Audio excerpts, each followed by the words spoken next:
Halo, Rek.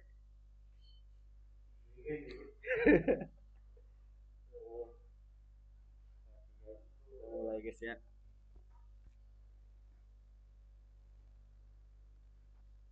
Assalamualaikum warahmatullahi wabarakatuh. Dan mempresentasikan tentang organisasi dan arsitektur komputer. Jadi perkenalan dulu, nama saya Lutfi Warsataila, kelas B23. Jadi yang pertama tuh awal mula komputer. Komputer berasal dari bahasa Latin komputer, yang berarti menghitung adalah alat elektronik yang mampu menerima input, memprosesnya sesuai instruksi, menyimpan data, dan menghasilkan output berupa informasi. Menurut Blismer, komputer melakukan tugas-tugas ini secara otomatis. Sanders menambahkan, komputer dirancang untuk memproses data cepat dan tepat.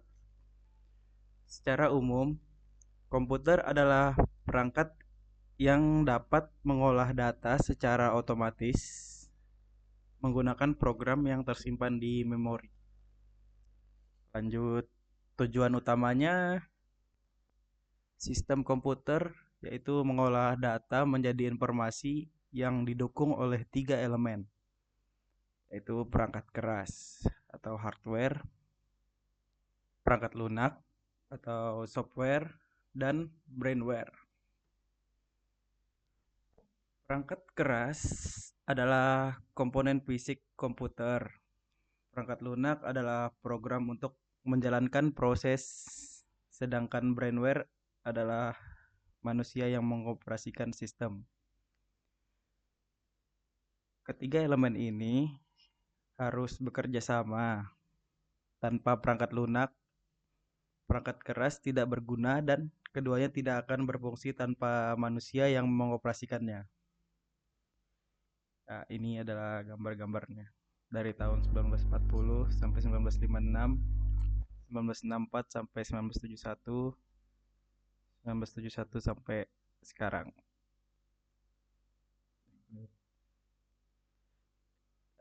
Terus ada struktur komputer. Struktur komputer didefinisikan sebagai cara-cara dari tiap komponen saling terkait.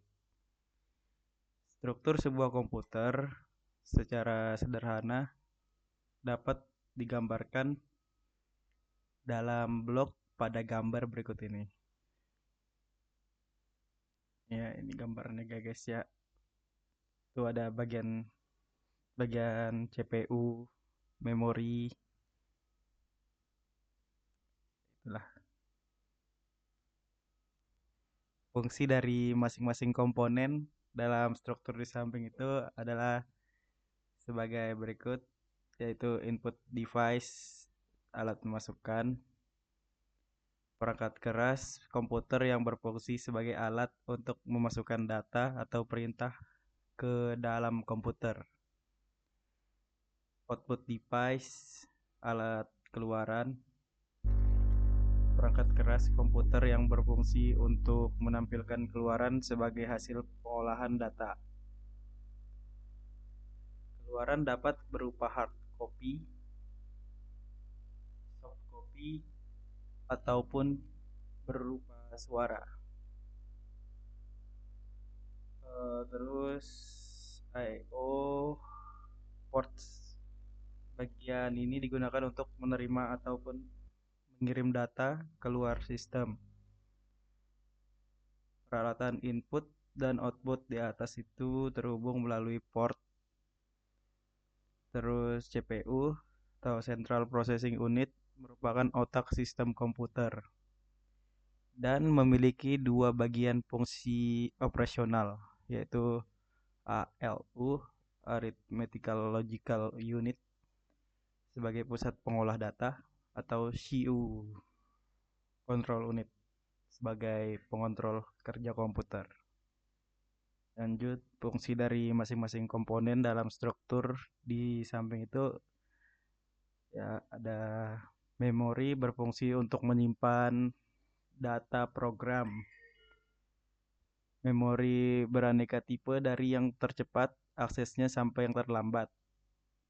Data bus jalur-jalur perpindahan data antara modul dalam sistem komputer.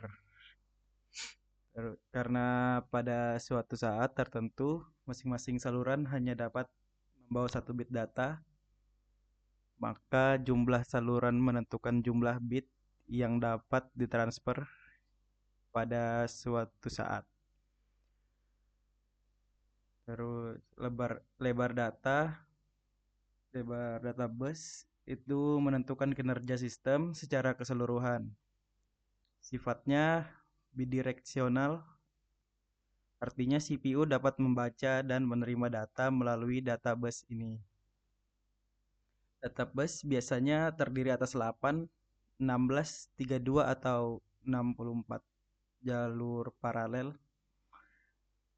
Terus address bus digunakan untuk menandakan lokasi sumber ataupun tujuan pada proses transfer data. Pada jalur ini, CPU akan mengirimkan alamat memori yang akan ditulis atau dibaca. Address bus biasanya terdiri atas 16, 20, 24, atau 32 jalur paralel. Control bus digunakan untuk mengontrol penggunaan serta akses data bus dan address bus. Terdiri dari 4 sampai 10 jalur paralel. Terus ada contoh penerapan address bus dan control bus. Address bus port NVMe, non-volatile memory express. Terus SSD NVMe atau non-volatile memory express berkomunikasi langsung dengan CPU sistem menggunakan soket PCIe.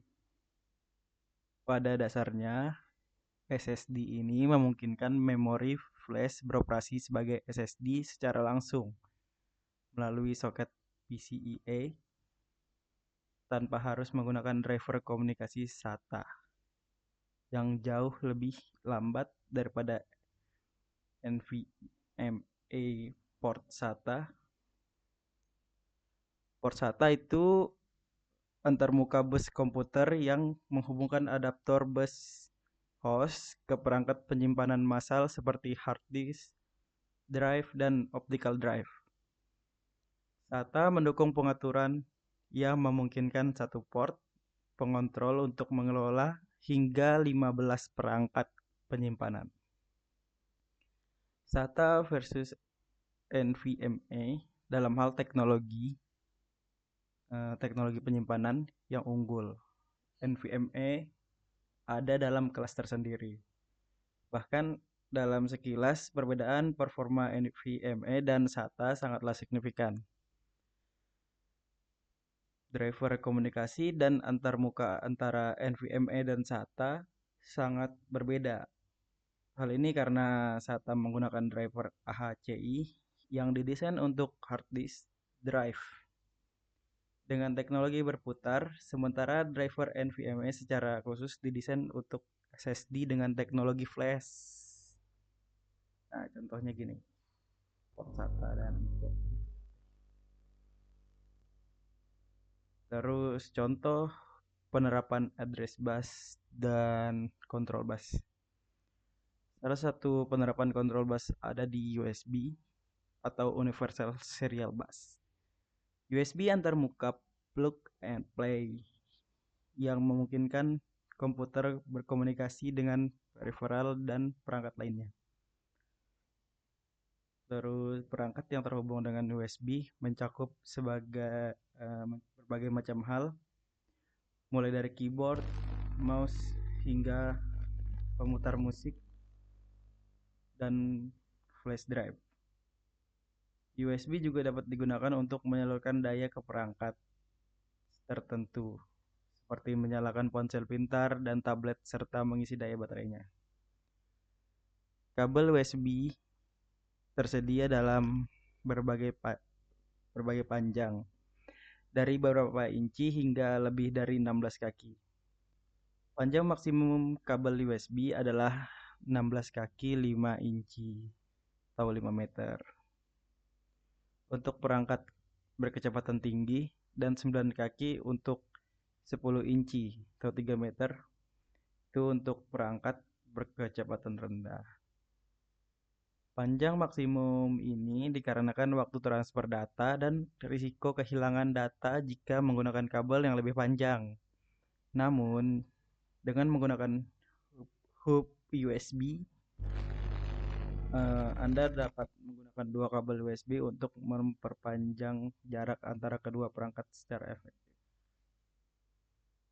Jadi ini adalah jenis-jenis USB-nya: Ethernet, HDMI, micro USB, mikrofon, USB Type C, Type B, Type A. Oke, thank you.